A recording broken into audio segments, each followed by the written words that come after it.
Bonjour à tous, bienvenue dans ce webinaire de l'Institut Nutrition. Nous sommes le 26 avril, bienvenue à tous. On a un petit peu d'avance, donc on va laisser encore les personnes se rejoindre. Je vois le taux de connexion qui monte. Merci de votre présence.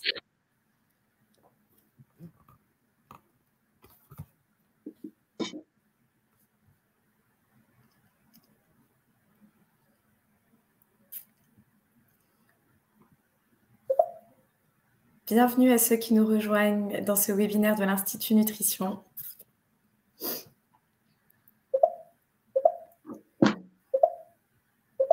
Merci d'être nombreux pour cette très belle thématique.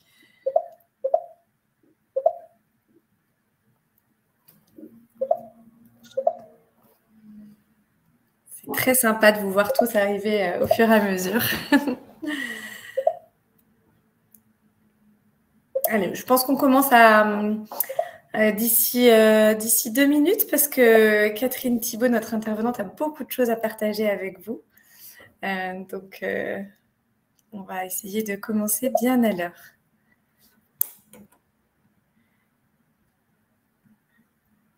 Bonjour Laure, bonjour à tous ceux, bonjour Unai, bonjour Pascal, bonjour à tous ceux qui nous disent bonjour dans le chat. Évidemment, vous avez super bien trouvé cette fonction formidable.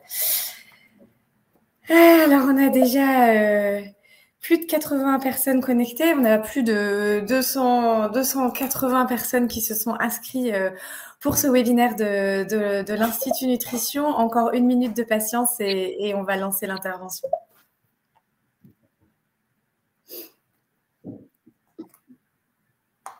Je me réjouis de vous voir si nombreux.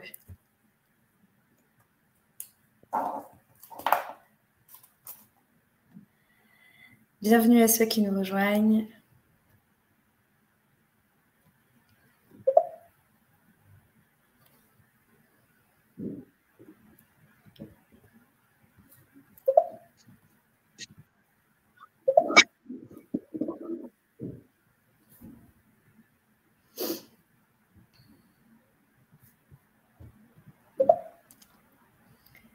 Allez, on est suffisamment nombreux. Je lance ce webinaire.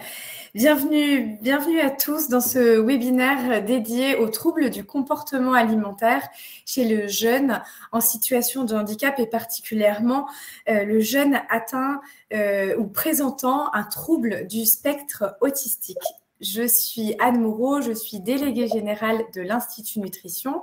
L'Institut Nutrition, c'est la fondation d'entreprise de Restalliance, société de restauration et de services hôteliers dans le secteur médico-social et sanitaire. Plusieurs fois par an, nous vous proposons des sessions, des webinaires gratuits, accessibles à tous, où nous invitons des experts sur une thématique donnée, de façon à partager des connaissances de pointe qui peuvent nous servir à nous tous, cette communauté de soignants qui intervenons dans le secteur, dans les établissements, dans les institutions médico-sociales, en l'occurrence pour aujourd'hui, auprès des personnes en situation de handicap et en particulier les jeunes en situation de handicap, puisque c'est le thème de cette journée. Ce webinaire va durer 45 minutes. Je vais sans attendre vous présenter son thème et notre intervenant. Je vous invite à poser vos questions sur le chat si vous en avez et nous poserons les questions à la fin et je serai la modératrice et je me ferai votre porte-parole si vous le voulez bien. Alors Catherine, si vous voulez diffuser vos premières slides. Merci Catherine Thibault d'avoir accepté notre invitation et d'avoir accepté de prendre la parole dans ce webinaire de l'Institut Nutrition. Est-ce que vous m'entendez bien, Catherine? Ouais. Je vous entends et vous? Parfait, génial. Alors peut-être excusez-moi, est-ce que vous m'entendez bien ou il faut que je projette un peu plus? C'est OK. Allez, je pense que c'est bon. Alors, Catherine Thibault, vous êtes orthophoniste et psychologue. Vous avez exercé dans le service stomatologie et chirurgie maxillofaciale pédiatrique à l'hôpital Necker Enfants Malades pendant 25 ans. Et vous me confiez juste avant de commencer ce webinaire qu'aujourd'hui, ce qui compte le plus pour vous, c'est de transmettre autour de toute la clinique et de toutes les expériences que vous avez acquises au long de votre vie professionnelle. C'est ce qui fait que vous êtes aujourd'hui formatrice autour des enjeux de l'oralité alimentaire et verbale. Vraiment, l'Institut Nutrition vous remercie d'avoir accepté son invitation. Vous êtes également l'auteur de plusieurs ouvrages sur la thématique de l'oralité et des troubles fonctionnels de l'oralité en lien avec les particularités de certains moments et âges de vie, mais en particulier chez le jeune et l'enfant. Quelques mots peut-être avant de vous donner totalement la parole. Bienvenue à ceux qui nous rejoignent sur le thème que nous avons choisi. Alors, le trouble du spectre de l'autisme, en 2 mots, est un trouble neurodéveloppemental présent à la naissance. Les premières manifestations peuvent apparaître lors de la petite enfance et généralement sont diagnostiquées autour de l'âge de 2 ans. Ce trouble touche plusieurs aspects du développement de l'enfant et influe notamment sur la capacité de l'enfant à communiquer, à entrer en relation avec les autres et peut avoir tendance à restreindre le champ de ses intérêts. Et puis, bien sûr, compte tenu de cette spécificité-là, ce trouble spécifique du spectre de l'autisme a aussi un impact sur les comportements alimentaires et c'est le thème de ce webinaire. Et je vous donne, Catherine, cette fois-ci, totalement la parole et je coupe mon micro pour qu'on vous écoute. Merci et bienvenue aux plus de 100 participants qui sont connectés. Merci Anne.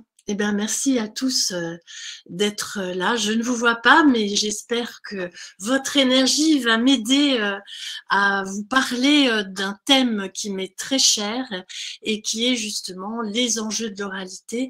Et ces derniers temps, j'ai même envie de parler d'oralité positive et notamment chez l'enfant différent et très souvent avec des troubles du spectre autistique. Alors voilà, j'ai tout au long de cette carrière d'orthophonie, j'allais dire, travailler beaucoup sur cette sphère orofaciale et puis sur le lien entre l'alimentaire et le verbal. Mais là, pour le moment, j'aurais envie de vous emmener sur ce que j'appelle l'essence cachée de l'oralité. La cavité bucco-nasale, la bouche, stomadéum, au niveau de l'embryogenèse, se met en place au cours des 2 premiers mois. La bouche embryonnaire et le nez sont constitués de peau qui s'est internalisée. Donc les bourgeons faciaux, voilà, là il y a le nez, la bouche, vont converger, fusionner pour délimiter cette bouche, cette cavité buccale et ces fosses nasales qui vont devenir le nez. Donc ça illustre, et c'est très très important, l'unité d'origine de l'oralité buccale et gustative et de la nasalité ventilatoire et olfactive. On retient ça. La bouche, espace hypersensoriel, le goût, l'olfaction. En effet, on peut dire aujourd'hui, grâce à de nombreux chercheurs, que le fœtus développe très tôt les sens de la gustation et de l'odorat. Lorsque le bébé vient au monde, il a déjà une certaine expérience des saveurs qui vont pouvoir orienter ses réponses alimentaires à sa naissance et plus tard dans sa vie. Dans ces sens cachés de l'oralité, on pourrait dire que l'oralité est fondatrice de l'être. Les premiers mouvements de l'embryon se passent au niveau de la bouche. La tête se redresse, la langue descend, le palais se forme, la main touche les lèvres, la bouche s'ouvre et la langue sort pour toucher la main. C'est ce que vous voyez ici. Et le palais se forme, la langue est maintenant inscrite dans cette bouche embryonnaire et la main est toute proche. Donc, la main, la bouche, on voit que c'est déjà en place à ce moment-là avec ce qu'on appelle le réflexe de Hooker. Ce réflexe est donc primaire, voire très archaïque. Il constitue la première expérience d'exploration du corps et invite d'emblée à nous interroger, et dans nos rééducations, ça sera très important, sur le rapport entre la main et la bouche que porte cette oralité naissante. L'oralité est donc fondatrice de l'être. Elle permet à l'embryon de devenir fœtus entre la 12e et la 15e semaine. Le fœtus tête sa langue, puis déglutit. On garde en mémoire que la succion va être la fonction la plus précoce de l'espèce humaine. Elle est non nutritive, mais va nous donner le top départ du développement moteur, cognitif, émotionnel. Dans le ventre de sa mère, ce fœtus va s'entraîner, comme un athlète de haut niveau, on pourrait dire, à roder ce couple succion-déglutition-réflexe jusqu'à l'automatisme.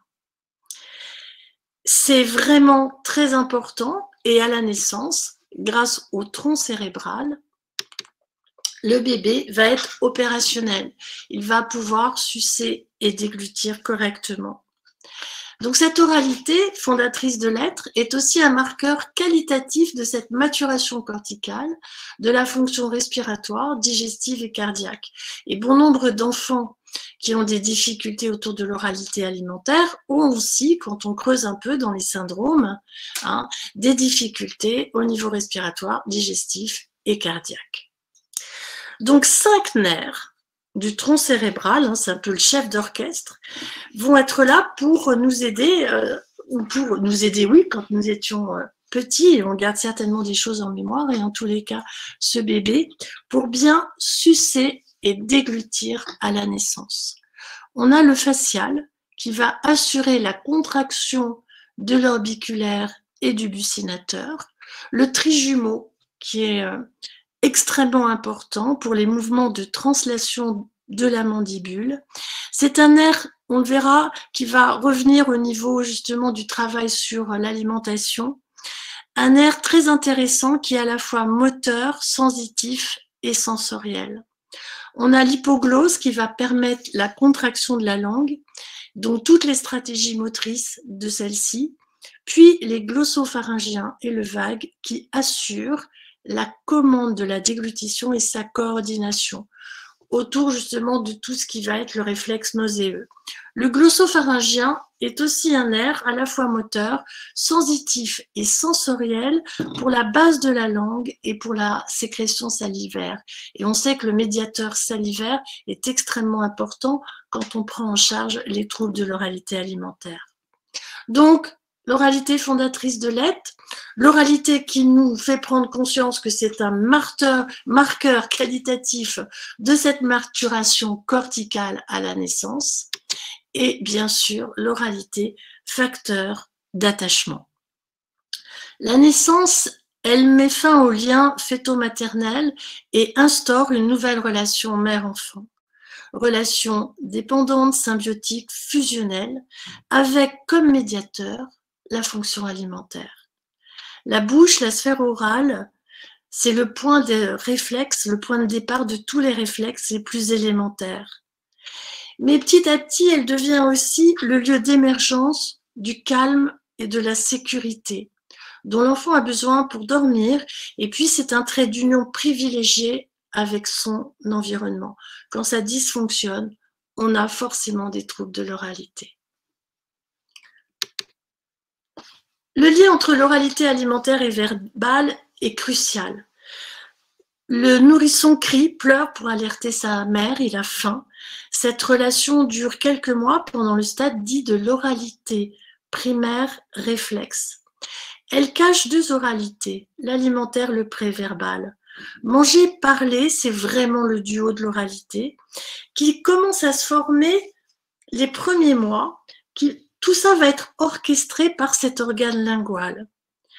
Ensuite, ça va maturer. De cette succion-déglutition réflexe, nous allons passer à une oralité beaucoup plus corticalisée jusqu'au stade de l'apraxie de mastication. On note donc que l'oralité alimentaire, l'oralité verbale sont intimement liées. Cette succion-déglutition va être un indice très important, on l'a vu, de la maturité corticale, et elle fera l'objet à la naissance d'une appréciation minutieuse. Très souvent d'ailleurs, succion, déglutition, mais également ventilation. Ensuite, l'apparition de ce contrôle volontaire en oralité secondaire, quand tout se corticalise, associé à un mode d'alimentation plus varié, va inhiber le programme de succion-déglutition réflexe, mais celui-ci reste fonctionnel. Les changements ont lieu aussi avec des changements posturaux. Bébé s'assoit et cela va changer la donne. Il va apprendre à utiliser ses yeux en même temps que ses mains. Tiens, de nouveau les mains et les yeux, important. Coordination oculomotrice. Cette nouvelle posture va influencer la langue qui, plus que jamais, s'impose comme organe clé. Quand l'enfant a envie de manger seul, de toucher l'aliment, de prendre les petits morceaux, il est important qu'il soit assez tonique pour se tenir assis, qu'il ait le dos bien droit et qu'il soit vraiment capable de prendre l'aliment avec sa main, de le sentir et de le porter en bouche. On garde ça en mémoire dans nos rééducations, l'importance de la posture.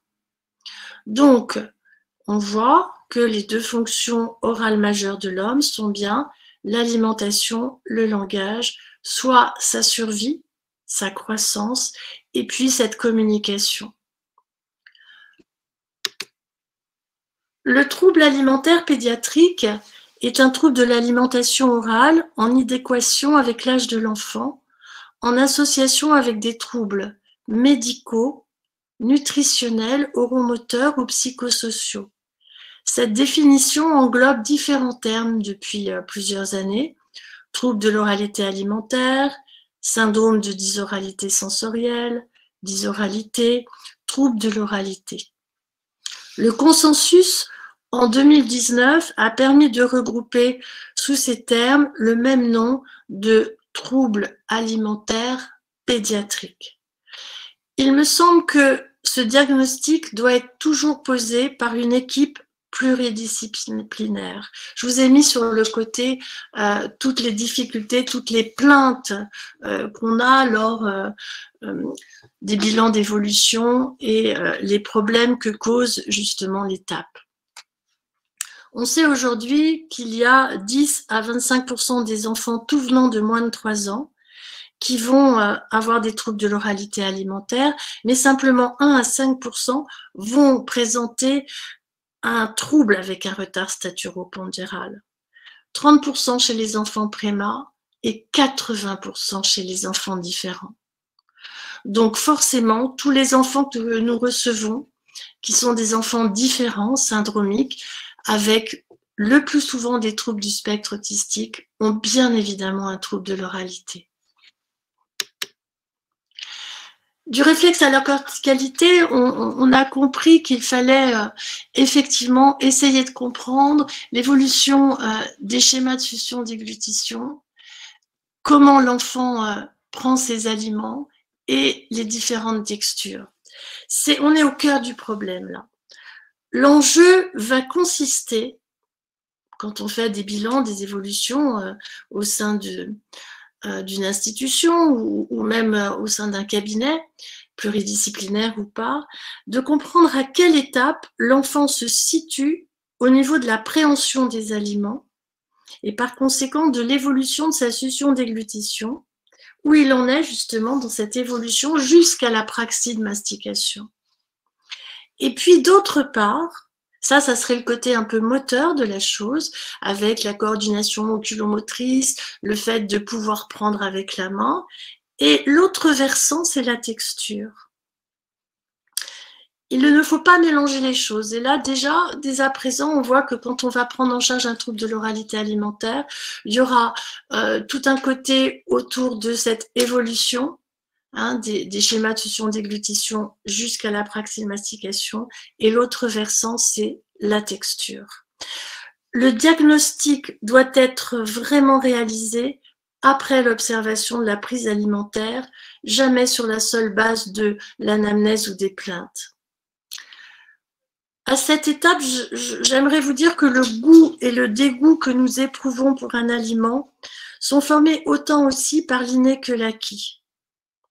Si la palette des perceptions gustatives est commune à l'ensemble de l'espèce humaine, notre environnement familial, social et culturel imprègne dès notre plus jeune âge nos préférences alimentaires, à travers lesquelles est impliquée l'histoire propre des parents. Donc, quand on commence à bosser autour des enjeux de l'oralité alimentaire, de travailler sur cette oralité positive, le partenariat, bien sûr, avec la famille et une grande bienveillance sur tout ce qui s'est passé au niveau de cette toute petite enfance et tout ce qui se passe dans cette famille et notamment quelle est l'oralité alimentaire de cette maman.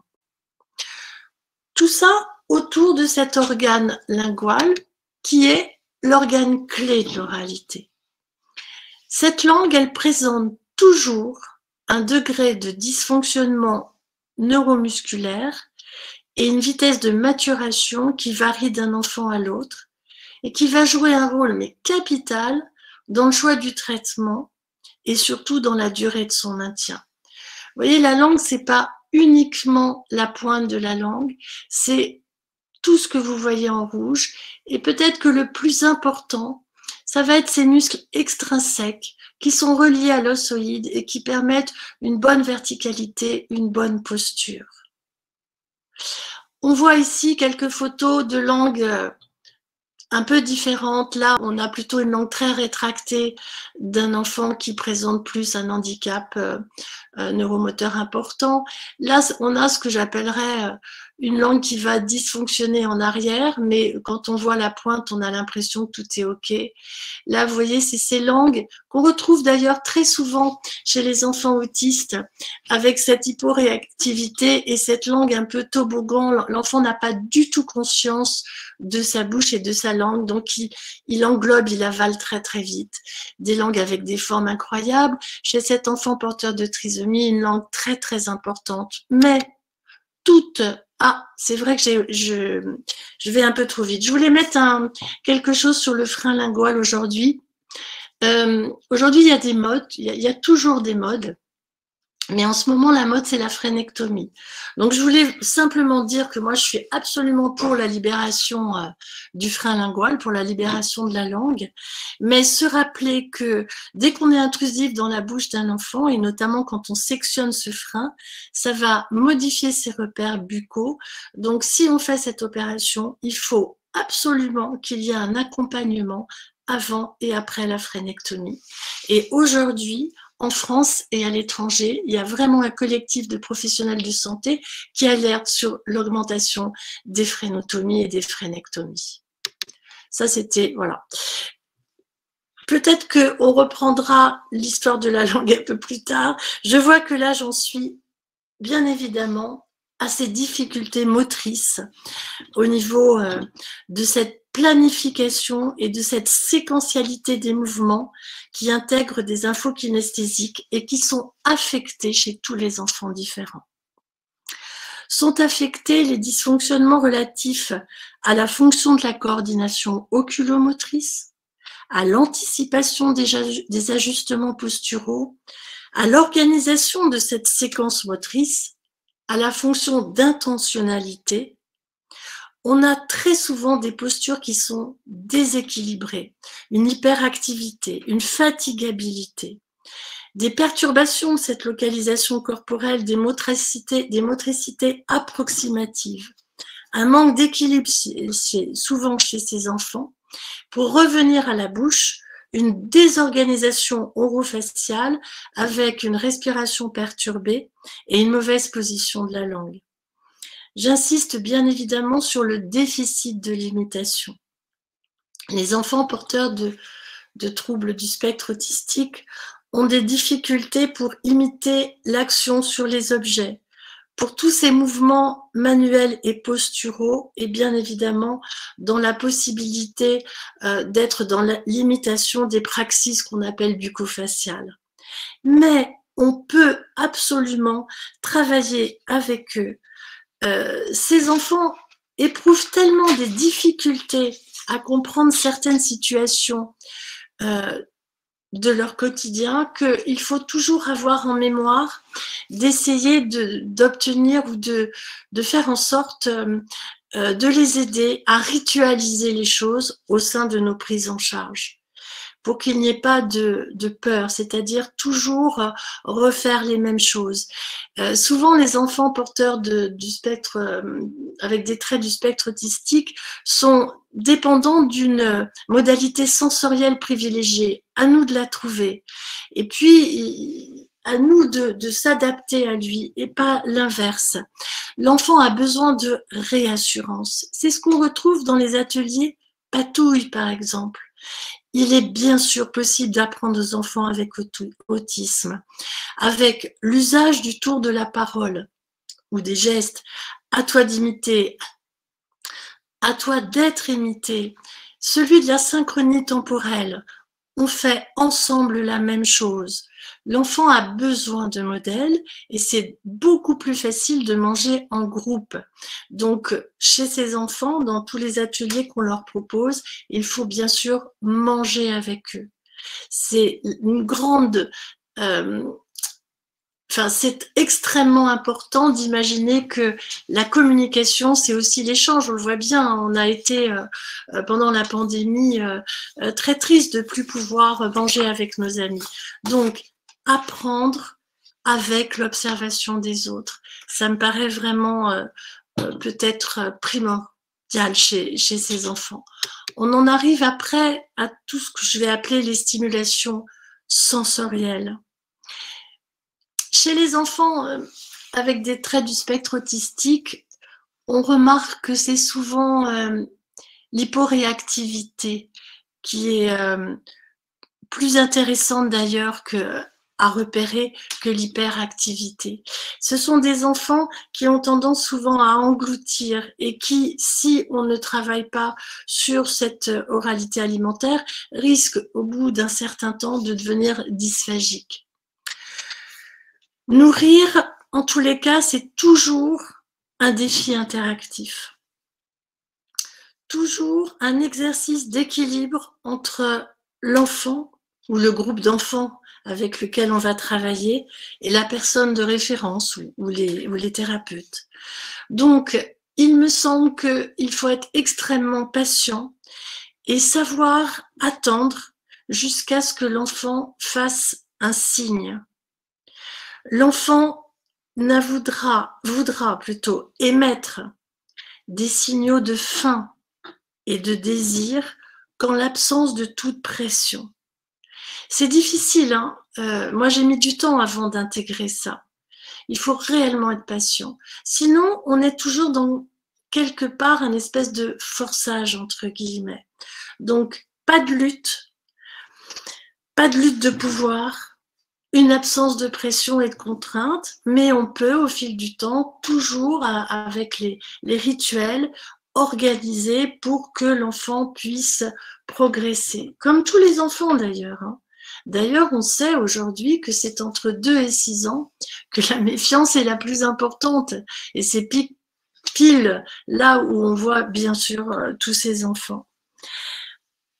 Les anomalies de déglutition, de mastication, de ventilation, de respiration et même d'articulation de la parole, en même temps qu'on va travailler l'oralité alimentaire, ne doivent pas être considérés isolément. C'est-à-dire que ce qui va être intéressant dans les différents ateliers, c'est de prendre en charge petit à petit toutes ces différentes fonctions.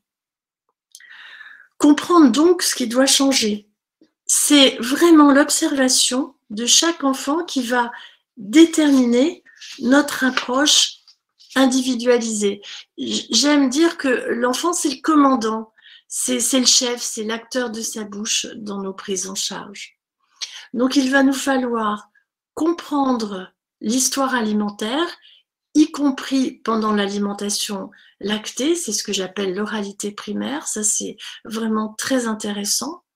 Notez aussi, quand on fait l'anamnèse, la variété d'aliments qui a été offerte dès le début de la diversification, proposer des expositions répétées à une variété d'aliments, mais au-delà de la bouche. Donc, on a vu dans un premier temps regarder, toucher, sentir avant de mettre en bouche. Donc, on va travailler sur les textures qu'on va obtenir en touchant, les saveurs, les arômes, en travaillant avec l'olfaction. Et puis, il va falloir comprendre avec grande bienveillance les pratiques parentales en matière d'alimentation. Ça va du laxisme jusqu'au forçage. Donc, notre rôle, ça va être d'augmenter ce moi gustatif.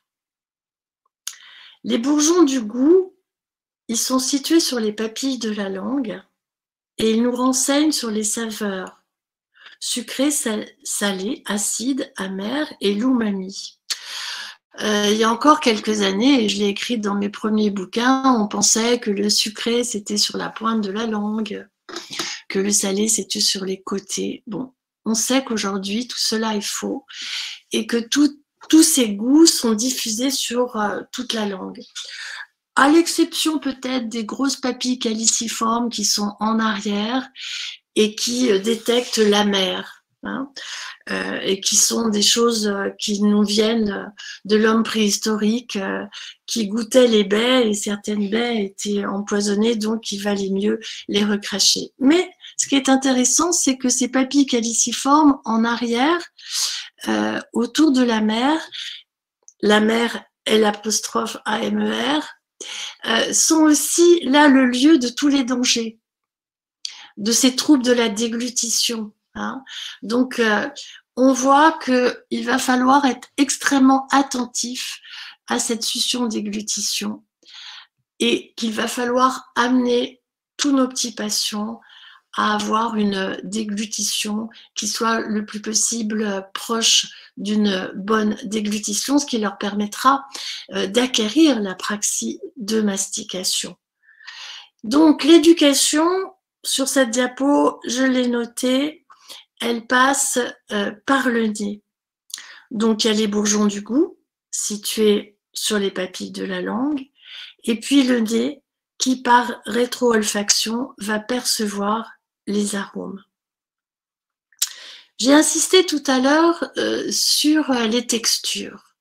Alors, les textures, elles sont liées aux nerfs trijumeaux. Les muqueuses buccales et nasales, via ce nerf trijumeau, vont transmettre des sensations que sont le piquant, le brûlant, le rafraîchissant, le pétillant, l'astringent. Le nerf trijumeau, il est extrêmement important et on peut le travailler en travaillant justement les textures et à travers la rééducation autour de l'olfaction. Si par exemple on prend un truc assez basique, si on travaille l'oralité alimentaire, on voit que certains enfants vont préférer des textures lisses, d'autres des textures un peu plus grumeleuses, hein. On le voit d'ailleurs avec les fameuses compotes, il y en a qui sont extrêmement lisses, d'autres où il y a des petits morceaux. Eh bien, on peut imaginer, en le faisant nous-mêmes, que c'est autour de cet organe lingual qu'on va peut-être pouvoir se poser les questions. Le croquant ou le moelleux, il va être apprécié par le jeune enfant entre la langue et le palais. Il va écraser ses aliments au niveau de sa langue contre son palais. Ou alors en ayant vraiment encore une succion-déglutition très infantile. C'est ça qu'il va falloir observer et qu'il va falloir faire maturer. C'est ce qu'on va entreprendre dans ce qu'on appelle l'éducation nosopraxique orale précoce. Donc, on se rend compte que la main va être quelque chose d'important et que la rééducation olfactive aussi va nous aider à faire prendre conscience à l'enfant des différents goûts. Si on veut qu'un enfant puisse sentir les choses, alors rétablir la ventilation naso-nasale va être une nécessité. Sentir, c'est d'abord respirer. La plupart des enfants que nous avons en charge, et même les plus grands ont le plus souvent une langue basse, une bouche ouverte, des cernes sous les yeux, et ils ne savent pas se moucher. Et ici, si on observe en leur faisant ouvrir la bouche, souvent peut-être des amygdales un peu proéminentes, mais en tous les cas, c'est assez encombré. Alors aujourd'hui, à l'aide des médecins ORL, on peut opérer les végétations, les amygdales, ce qui est parfois très intéressant pour les enfants qui présentent des troubles de l'oralité alimentaire. Mais au-delà de ces opérations, nous devons aider les enfants à respirer mieux par le nez et donc à leur apprendre à se moucher. C'est peut-être une chose qu'on oublie, mais si on veut aider l'enfant à maturer, notamment autour de l'oralité alimentaire, il faut donc libérer, si vous voulez, tout cet espace et lui permettre de prendre conscience d'une bonne ventilation nasonasale qui lui permettra alors de mieux fermer la bouche, de mieux sentir et de moins baver pour bon nombre d'entre eux. Quand on voit un enfant respirateur buccal, il a souvent ce visage un peu longiligne et ces derniers temps, avec cette pandémie et l'utilisation du masque, ça a bien sûr renforcé toutes ces difficultés pour tous les enfants que nous prenons en charge. Voilà, donc rétablir la ventilation nasonasale, c'est primordial. Et surtout, elle va nous aider à faire bien la distinction entre le souffle buccal et le souffle nasal.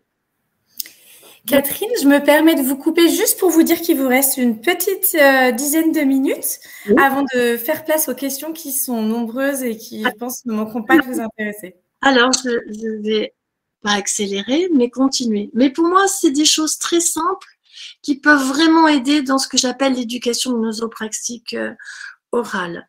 Donc, cette distinction entre le souffle buccal et le souffle nasal. Je voulais juste dire, un enfant un jour me dit, mais je croyais que le nez, c'était juste pour faire beau sur les dessins. Voilà. Donc, on voit combien ce territoire est parfois pas assez conscientisé. Alors, les biberons, les tétines, ça, c'est les mauvaises habitudes. Attention à la prise tardive du biberon et de la tétine. Ils ne sont pas sans risque pour le développement des structures orales de la bouche, notamment s'ils sont conservés de façon tardive. Il me semble que leur arrêt, même chez les enfants différents, doit être préconisé entre 2 et 3 ans. Si on continue d'avoir le biberon, c'est quand même la cata, parce que l'enfant continue de faire ce mouvement antéro-postérieur, d'avant en arrière de la langue, et ça va pas du tout l'aider à acquérir l'apraxie de mastication. Et on aura, dans tous les cas, des répercussions sur la ventilation, la respiration, la déglutition, la mastication, l'articulation de la parole, et bien sûr, la posture. Alors, il va falloir à ce moment-là choisir une période favorable. Donc, aider les parents, puisque on est au cœur là d'une intrusion, j'allais dire, dans le milieu familial. Donc, il faut aider les familles à choisir la bonne période, en évitant bien sûr des moments de changement, un déménagement, l'arrivée d'un petit frère, d'une petite sœur. Et puis surtout, les parents doivent être prêts, notamment la maman. Il faut éviter les méthodes radicales. Et quand les parents sont prêts, alors l'enfant le sera lui aussi. Important donc de chasser les mauvaises habitudes que sont les tics de succion, mais notamment le biberon et la tétine qui sont quand même donnés par les parents. Je vous ai mis aussi, par rapport à la ventilation qui me tient très à cœur, les troubles du sommeil, on les oublie. Aujourd'hui, c'est quand même de plus en plus à la mode et chez les enfants différents, on a énormément de troubles du sommeil. Donc, simplement noter que l'association de 3 symptômes que sont la ventilation buccale qu'on retrouve chez bon nombre d'enfants, les ronflements et les sueurs nocturnes sont 3 symptômes qui prédisent un syndrome d'apnée obstructive du sommeil dans 75% des cas. Bon, c'est un peu peut-être exagéré, mais aujourd'hui, les pédiatres et tous les médecins qui s'occupent des jeunes enfants sont maintenant au taquet sur les troubles du sommeil. On sait que les facteurs de risque, c'est, on l'a vu, une hypertrophie au niveau des amygdales et des végétations, l'obésité aussi, mais bien sûr tous les enfants différents, tous les enfants syndromiques. Les signes d'alerte, c'est les troubles de l'attention. On sait aujourd'hui qu'il y a un lien entre les troubles du sommeil et les troubles de l'attention. Les troubles alimentaires, bien sûr, et tous les troubles de la sphère orofaciale. On en a vu certains pendant ma communication. Donc, toutes les fonctions appartenant au monde de l'oralité, elles vont être capitales dans nos prises en charge. Respiration, ventilation, nutrition, bien sûr, de la succion déglutition réflexe à cette fameuse praxie de mastication. Un gros travail aujourd'hui, et puis avec l'anosmie due à la Covid-19, tout le monde est au taquet sur les prises en charge des troubles de l'olfaction, et tant mieux. L'olfaction, la gustation, même combat. Et puis, dans ces prises en charge, notamment avec ces enfants présentant des traits du spectre autistique, il nous faut être extrêmement vigilantes à l'attention conjointe au regard, à tout ce qui émane de ces échanges, de cette communication, autour de l'expression qu'on va favoriser sans masque, je l'espère, avec toutes les mimiques et tout ce travail autour de la phonation qui va permettre d'aborder la communication d'une manière plus positive. Je terminerai juste pour vous dire combien il est important que nos interventions soient précoces. Ce que j'appelle cette éducation gnosopraxique corticale précoce. Dans gnoso, il y a connaissance, c'est-à-dire que avant de demander à l'autre, il faut vraiment qu'il ait connaissance de cette bouche, mais au-delà de la bouche, de prendre conscience de toutes les fonctions qui vont nous aider à améliorer toute cette musculature dont on aura besoin pour bien manger. J'allais dire manger, ça s'apprend pas, c'est ce qu'il y a autour qui s'apprend, c'est-à-dire à l'aide du plaisir et de la détente, toujours en partenariat avec la famille. À chacun son rythme. L'enfant perçoit et interprète chacune des différentes modalités sensorielles à travers les systèmes proprioceptifs, visuels, auditifs, olfactifs, gustatifs, selon ses récepteurs, son seuil de tolérance, ses émotions, sa capacité à les moduler en prenant en compte son expérience antérieure. C'est pour ça que j'ai insisté sur les sens cachés de l'oralité, car il est vraiment important dans l'anamnèse de bien comprendre ce qui s'est passé au niveau de l'oralité primaire. À la découverte de l'harmonie, chaque enfant est différent, chaque famille a sa singularité. La parentalité, elle se construit en fonction du vécu de chacun, à partir de sa propre histoire familiale et non en fonction de normes ou de contraintes. Donc, encore une fois, en partenariat avec la famille, si nos interventions sont précoces, à ce moment-là, on pourra peut-être parler, je l'espère, d'oralité positive.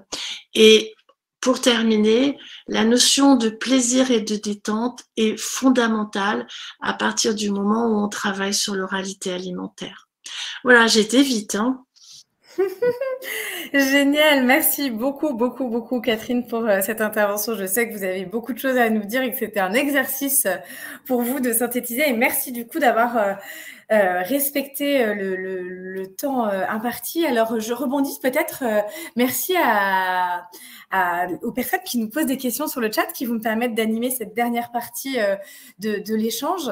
Je vais essayer de me faire le meilleur porte-parole possible. Et notamment, vous avez insisté, Catherine. Moi, je suis très heureuse de vous entendre parler du contexte, de l'environnement et de la posture de l'aidant accompagnant qui va favoriser du coup cette détente et cette autorisation et qui va s'éloigner d'une certaine forme de norme. Évidemment, nous, c'est des choses à l'Institut Nutrition qu'on défend énormément. Et vous avez, au-delà de ces dimensions plaisir et détente que je voulais ressouligner, abordé la notion de l'intervention précoce, de l'identification précoce. Il se peut que parmi les praticiens qui nous écoutent, il y ait des personnes qui soient confrontées à des enfants de 6, 10, voire même des adolescents pour lesquels un trouble du spectre autistique aurait été diagnostiqué tardivement et qui auraient tendance à vraiment engloutir. Ça veut dire que c'est condamné, enfin on peut rien faire, ou est-ce que des prises en charge plus tardives dans la vie de la personne peuvent quand même avoir lieu? Alors, elles peuvent toujours avoir lieu.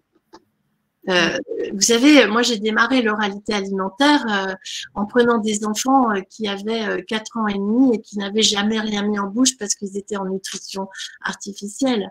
On peut faire bouger les choses. Quand je dis que plus on les prend précocement, ça paraît logique, c'est pour tout pareil. Je lance d'ailleurs au ministère de la Santé un petit drapeau qui dit essayez d'augmenter le numerus clausus de bon nombre de professionnels, notamment les orthophonistes. Mais si on a des enfants plus âgés, bien sûr, il faut juste oublier les normes. Très bien, moi j'aime bien ce conseil-là, même si peut-être que ce n'est pas un protocole mais c'est du sur-mesure, effectivement. Et vous avez parlé également du... Alors, je dirais oublier les normes et surtout, j'ai tendance, moi, à écrire, à dire ne jamais partir de ce qui est défectueux. Ça, c'est dans notre anamnèse, on note les plaintes des parents d'ailleurs, mais ne jamais partir de ça. Essayer d'observer et de voir de quelle manière on va pouvoir, et c'est beaucoup plus plaisant pour le thérapeute, de travailler d'une manière plus globale. Voilà. Et en insistant sur des choses qui vont amener l'autre, c'est-à-dire l'enfant, l'adolescent, voire l'adulte d'ailleurs, à prendre conscience de ces changements. C'est pour ça que j'ai un peu insisté sur, par exemple, le rétablissement de la ventilation nasale, par exemple, qui est un truc qui peut être assez simple quelque part. Répétitif, au bout d'un certain moment, on peut y arriver. Je pense à un adulte autiste, Samuel, 35 ans. Quand j'ai pris en charge Samuel, il avait été vu par d'autres orthophonistes, mais bon, il se trouve que tout d'un coup, il était près de mon cabinet. Il avait, c'était un autiste qui parlait plutôt bien, il avait quelques troubles de l'articulation, mais surtout, il ne savait pas se moucher. Alors, bien sûr, j'ai mis 6 mois avant d'y arriver, si vous voulez, parce qu'il était hors de question que je sois intrusive et que je lui explique, mais petit à petit, on y est arrivé. C'est-à-dire qu'il faut être patient et savoir exactement là où on veut. Notre projet thérapeutique est important. C'est important de l'écrire, mais on va chaque enfant avoir un parcours un peu différent. Il est jamais trop tard pour bien faire. Et encore une fois, pour les plus âgés, faire attention à la posture. Ça, c'est vraiment à cet organe lingual et à faire une distinction entre le côté praxique, c'est-à-dire cette succion, déglutition, cette mastication, et l'autre côté qui est le goût, l'olfaction et les textures. Oui, tout à fait. Et du coup, le bon professionnel pour accompagner, est-ce que c'est le diététicien, l'orthophoniste? C'est tout le monde. C'est une prise en charge pluridisciplinaire, ouais. Oui, c'est-à-dire qu'aujourd'hui, on voit bien ce qui se passe. L'important, c'est le thérapeute. Le thérapeute qui est dans l'aide, avec sa bienveillance, avec son envie d'aider la famille. Aujourd'hui, tout le monde parle d'oralité. Et tant mieux. hein, mais ça peut être un psychomote, une infirmière, enfin, ça dépend aussi du lieu, de l'institution où on est. C'est-à-dire que ça dépend de l'âge. Mais aujourd'hui, tout le monde doit faire de l'oralité alimentaire ou de l'oralité tout court, puisque on a vu, hein, c'est important aussi de comprendre que c'est avec les mêmes organes qu'on mange et qu'on parle.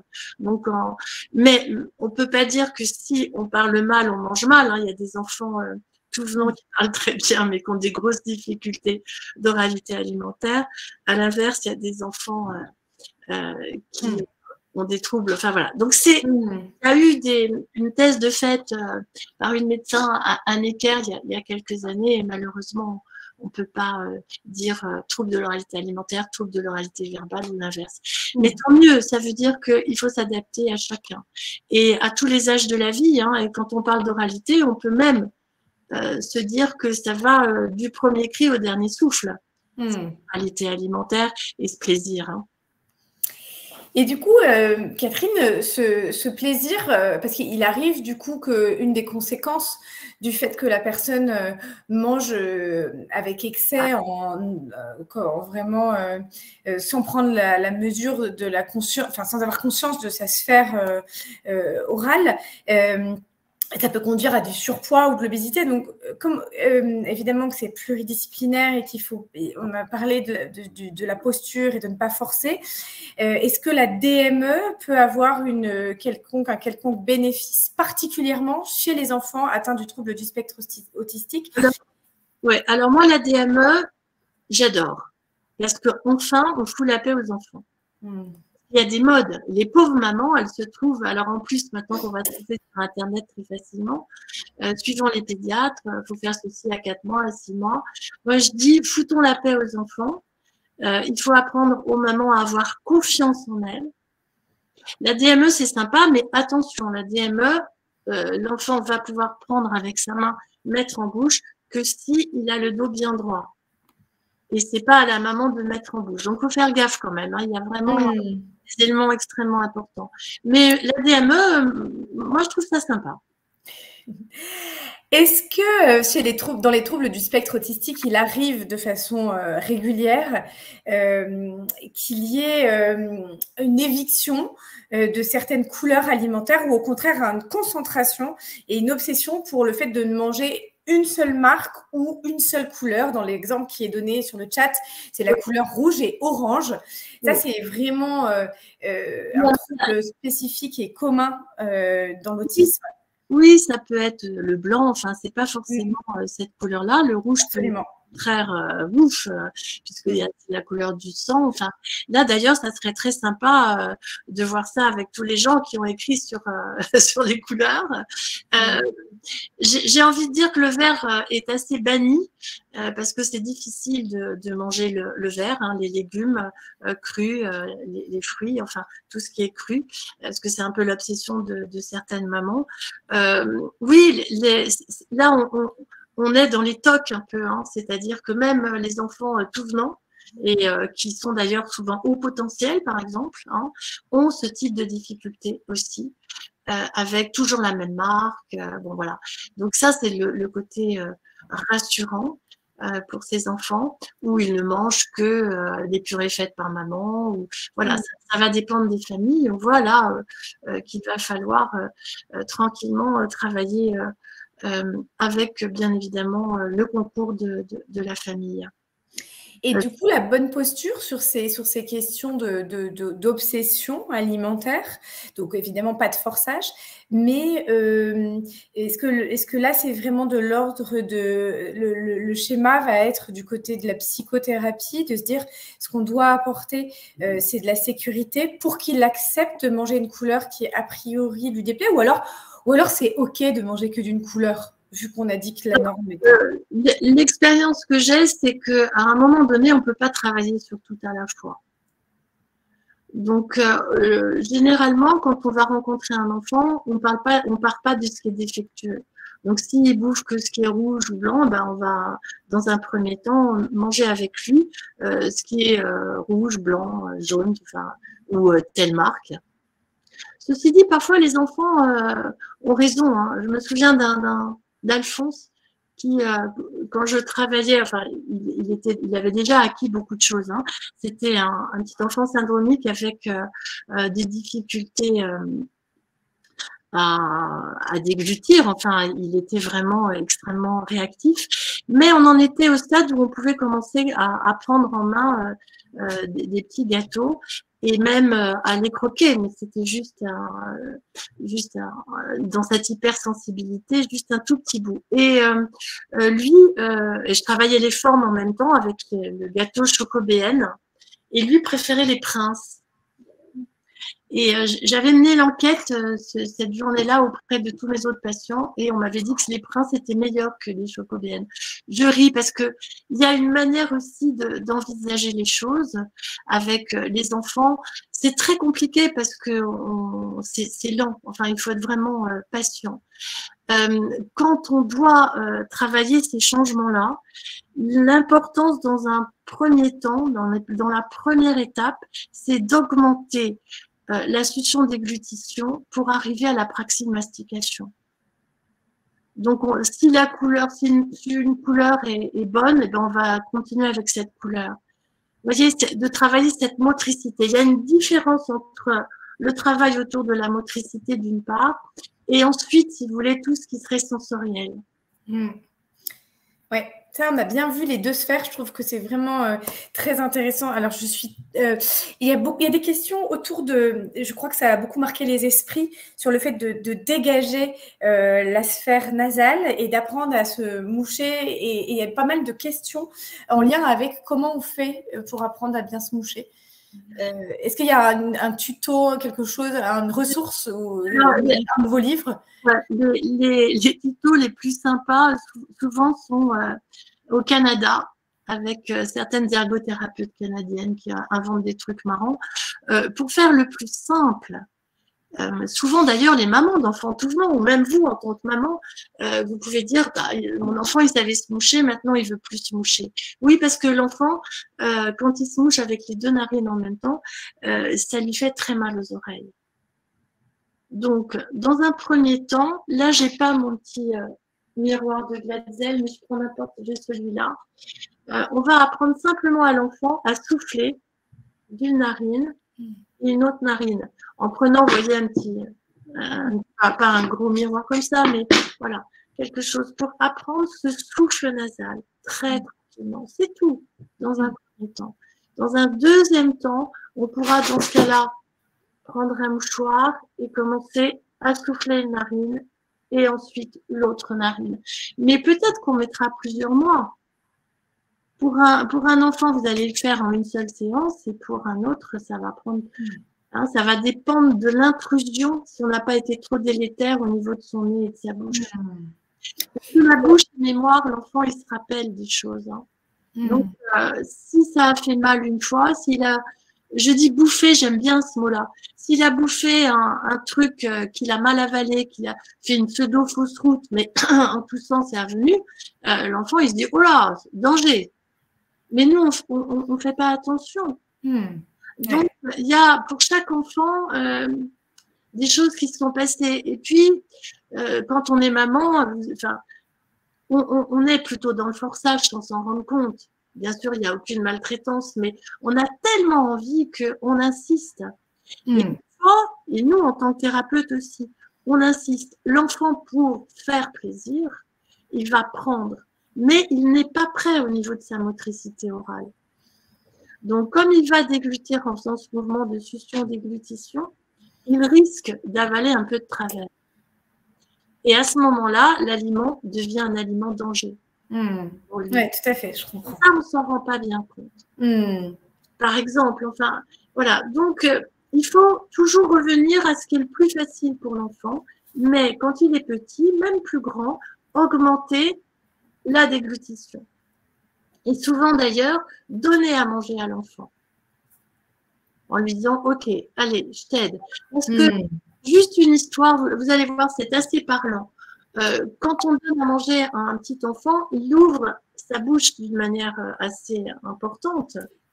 Et puis ensuite, on racle même, vous savez. Bon, surtout, il ne faut pas le faire avec les enfants qui présentent des troubles de l'oralité alimentaire. Ils sont trop hypersensibles pour ça.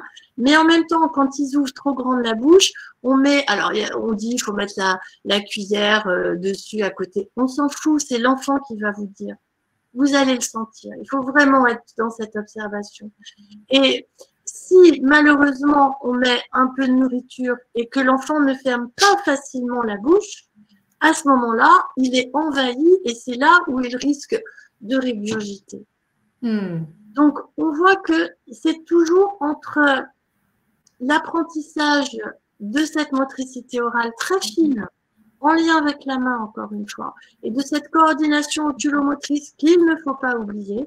Les orthoptistes auront un rôle à jouer pour les enfants différents. Voilà. On a la chance d'avoir plein de thérapeutes qui peuvent bosser ensemble.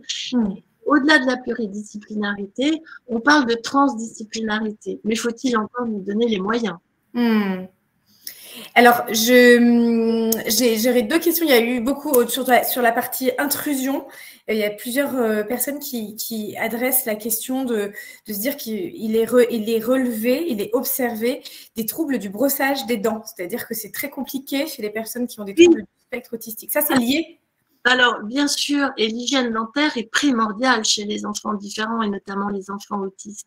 Donc, petit à petit, alors, on oublie le dentifrice, mais il faut inventer des jeux. Alors, chacun va trouver des jeux avec des animaux. La première chose, mais avec les enfants qui présentent vraiment des vrais troubles de l'oralité alimentaire, dans un premier temps, on ne peut rien approcher de leur bouche. Chez les enfants autistes, c'est souvent le cas. Donc, petit à petit, on peut arriver avec des mini brosses à dents ou voilà, imaginons que ce soit une brosse à dents, à dire qu'on touche les dents de lapin comme dans l'histoire avec un lapin. On touche juste. Après, on va juste faire comme ça. Et puis voilà, c'est tout. Et ensuite, on ira comme les dents d'hippopotame. Enfin, je vous raconte n'importe quoi. On ira peut-être toucher les grosses dents du fond. Si on a envie, mais il faut donner du sens aux choses. Pas être dans, on se lave les dents, on s'en fout de les dents. Les enfants, ils ont besoin de sens. On leur raconte des histoires. Ok, très bien. Les gens disaient, un aliment doit être bon à manger, mais aussi bon à penser. Effectivement. Donc, voilà, c'est vraiment au cœur de ça. Donc, le brossage des dents, bien évidemment, c'est hyper important. Plus on le fait tôt, mieux c'est, parce qu'ensuite, on est obligé d'endormir certains enfants pour soigner au niveau des caries dentaires. Ceci dit, pas de biberon sucré juste avant de s'endormir. Il y en a encore beaucoup. Ouais, pas de biberon sucré avant de s'endormir, ça on retient bien, c'est vrai. Et il y avait une question à un moment au début sur tétine, doigt, biberon. Est-ce qu'il y a des facteurs prédictifs de troubles de l'oralité si on présente un biberon, une tétine ou les doigts? Qu'est-ce qui marche? Il y a des études qui disent que les uns seraient mieux que les autres? Il faut supprimer biberon et tétine le plus vite possible. Les orthodontistes, ils auraient tendance de dire à partir de 18 mois, plus de biberon. Moi, je dis c'est autour de l'âge de 2-3 ans, parce qu'on a moins d'enfants, donc on les garde bébés plus longtemps, et le biberon, c'est quand même un truc que les mamans aiment bien donner, les papas aussi, quand je dis les mamans, les parents en règle générale. Mais la succion déglutition du biberon, c'est la succion déglutition du tout petit bébé. Donc, elle engendre forcément beaucoup de problèmes. Très bien. Alors, la tétine, on peut la garder la nuit pour s'endormir. Ouais. D'ailleurs, à l'école, on n'a pas de tétine. Hein. Donc, bien sûr, il faut aller d'une manière cool. Hein. Ouais. C'est pas en une demi-heure, mais dans tous les cas, il y a aussi pour les enfants autistes, on leur fait mâchouiller parfois des trucs parce que, bon, attention, parce qu'ils peuvent faire des fausses routes à la salive. Ouais, le réflexe est tellement pas acquis que, ok. Voilà, il faut observer, c'est-à dire ce qui est bien pour le petit homme, ça ne sera pas forcément correct pour Arthur. Ouais. Donc, il faut faire avec. Je pense aux professionnels. Alors là, j'ai l'impression qu'il y avait pas mal de mamans, mais je pense aussi aux professionnels qui peut-être travaillent en institution et pour lequel cette patience et cette prise en charge doit être complexe compte tenu des nombreuses difficultés de la vie en collectivité. Et donc, moi, je voudrais vraiment saluer tous les soignants et tous les proches aidants de ces enfants tout à fait uniques et leur insuffler beaucoup d'énergie positive pour qu'elles aillent avec patience et en se libérant des normes, voilà, chercher des professionnels qui partagent cet état d'esprit pour les accompagner. Et je voudrais vous dire que bon, bah, c'est la fin de ce webinaire. Je voudrais vraiment remercier Catherine Thibault pour son intervention qui reçoit beaucoup de compliments et beaucoup de merci sur le chat. Et je voudrais vous donner rendez-vous. Tac. Alors, est-ce que ça marche mon histoire? Qu'est-ce que je partager l'écran. Allez, hop, c'est pas idéal, mais voilà. Est-ce que bon, j'espère qu'on voit. Je voudrais vous donner rendez-vous. Ah oui, non, ça marche pas. Faut que je reste là. Voilà. Pour les rencontres de l'Institut Nutrition le 31 mai prochain et la deuxième table ronde sera à nouveau dédiée aux néophobies et particularités alimentaires.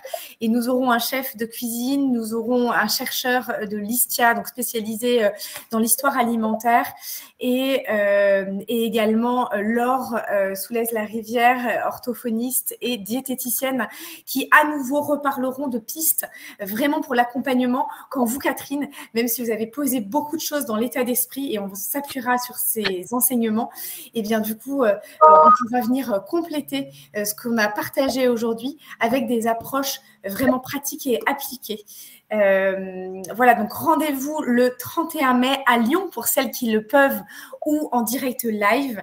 En tous les cas, les inscriptions sont ouvertes depuis une semaine, donc n'hésitez pas à vous inscrire aux rencontres de l'Institut Nutrition sur le site de l'Institut Nutrition ou en vous inscrivant à notre newsletter puisque vous recevrez pour cela, du coup, toutes les informations nécessaires. Merci d'avoir été si présent et de l'être encore, parce qu'il y a encore beaucoup de personnes connectées. Merci infiniment, Catherine, pour votre intervention, votre partage et tout ce qui a pu nourrir ceux qui cherchent des réponses pour la prise en charge et l'accompagnement des jeunes en situation ou qui présentent un trouble du spectre autistique ou des troubles de l'oralité. Oui. En tous les cas, je voulais simplement voilà, vous remercier. C'était sympa de pouvoir faire passer certains messages et je reste bien sûr prête à répondre à de nombreuses questions. Vous pouvez me joindre soit sur mon site, soit par mail. Voilà. Eh ben, un immense merci, Catherine. Bon appétit à vous dans la détente et le plaisir. Et bon appétit à chacune des personnes qui se sont joints à nous aujourd'hui. À bientôt. Anne, tout ce qui est sur le chat, est-ce que je peux l'avoir pour…